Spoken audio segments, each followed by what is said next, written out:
జగన్మోహన్ రెడ్డి గారు ముఖ్యమంత్రి స్థాయిలో ఉన్నవాడు ఏం మాట్లాడుతున్నారు? ఇలా బహిరంగ సభ పెట్టి వేల కొద్ది మగవాళ్ళు ఉన్నారు ఆ సభలో, మాట్లాడుతున్నది సొంత చెల్లెల గురించి అని కూడా ఇంగితం లేకుండా నేను వేసుకున్న నా ఒంటి మీద ఉన్న బట్టల గురించి జగన్మోహన్ రెడ్డి గారు ప్రస్తావించారు అంటే ఎంత దిగజారుడు రాజకీయాలు చేస్తున్నారు వీళ్ళు. ఏం అవసరం ఉంది? నేను పచ్చ చీర కట్టుకున్నానట, దానికి జగన్మోహన్ రెడ్డి గారు చెప్తున్న మాట నేను చంద్రబాబుకు మోకరిల్లి ఆయన ఇచ్చిన స్క్రిప్ట్ మక్కీకి మక్కీ బట్టి నేను మాట్లాడుతున్నానట. ఏం మాట్లాడుతున్నారు? పచ్చ చీర కట్టుకుంటే తప్పేముంది అని అడుగుతున్నాం. పచ్చ కలర్ ఏమైనా చంద్రబాబు గారు కొనుక్కున్నారా? ఏమన్నా కొనుక్కున్నారా? ఎంత కొనుక్కున్నారన్నా? చంద్రబాబు గారు ఏమైనా పేటెంట్ రైటా? పచ్చ కలర్ అంటే ఏమన్నా పసుపు కలర్ వాళ్ళదా?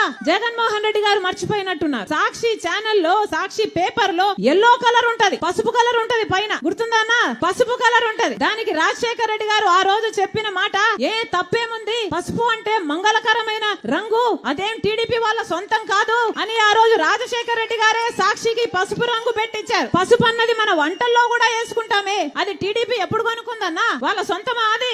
నేను పసుపు చీర వేసుకున్నానట, దానికి ఒక ముఖ్యమంత్రి హోదాలో ఉన్నవారు ఇన్ని రోజులు సోషల్ మీడియాలో వాళ్ళ వైసీపీ మూకల చేత అయితేనేమి, వాళ్ళ కుక్క బిస్కెట్లు పడేస్తే దానికి ఆశపడ్డే పేడ్ ఆర్టిస్టుల చేత అయితేనేమి సోషల్ మీడియాలో నన్ను దూషించారు, తిట్టారు, అవమానించారు, బెదిరించారు, నానా రకాలుగా అవమానించారు. ఇదంతా సరిపోలేదని ఈ రోజు ముఖ్యమంత్రిగా ఉన్న జగన్మోహన్ రెడ్డి గారు మాట్లాడుతున్నది సొంత చెల్లెల గురించి అని కూడా ఆలోచించకుండా నా ఒంటి మీద ఉన్న బట్టల గురించి ఇంతమంది మగవాళ్ళ మధ్య మాట్లాడుతున్నారు అంటే వీళ్ళకు సభ్యత ఉందా? సంస్కారం ఉందా? ఏం జరుగుతుందన్నా మన రాష్ట్రంలో? ఒక్కసారి ఆలోచన చేయాల్సిన అవసరం లేదా? నేను మక్కీ కడుతున్నానంట, మక్కీ టు మక్కీ నేను చంద్రబాబు గారి స్క్రిప్ట్ తీసుకొని నేను మాట్లాడుతున్నానట. ఎవరన్నా మక్కీ టు మక్కీ స్క్రిప్ట్ చదివేది మీటింగ్లలో ఎవరు చదువుతున్నారు? జగన్మోహన్ రెడ్డి గారు స్క్రిప్ట్ పెట్టుకొని మక్కీ టు మక్కీ వార్డ్ టు వార్డ్ చూసుకుంటూ చదివేది జగన్మోహన్ రెడ్డి గారా నేనా? ఎవరు చదువుతున్నారు మక్కీ టు మక్కీ? ఏం చెప్తున్నారు? నేను మోకరిల్లానా చంద్రబాబుకి? నాకేం అవసరం? నేను రాజశేఖర రెడ్డి రక్తం, రాజశేఖర రెడ్డి బిడ్డను. నేను ఎవ్వరి ముందు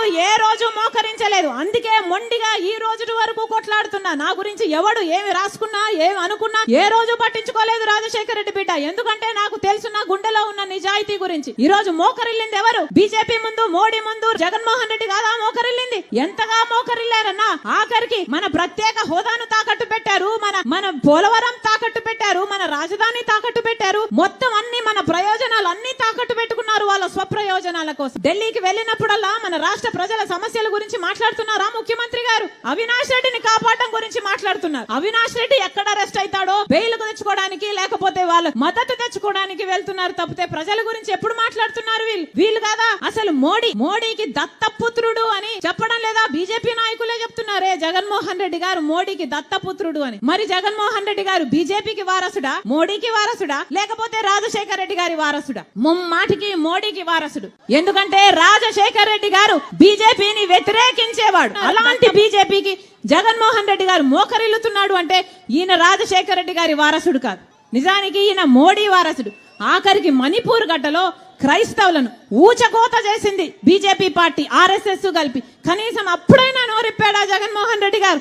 సొంత మతం, మన మతం క్రైస్తవులను చంపేస్తున్నా అప్పుడు కూడా బీజేపీకే మద్దతు ఇచ్చాడే చట్టసభలలో. మరి ఈయన బీజేపీ వారసుడు కాక రాజశేఖర రెడ్డి గారి వారసుడు ఎలా అవుతాడన్నా?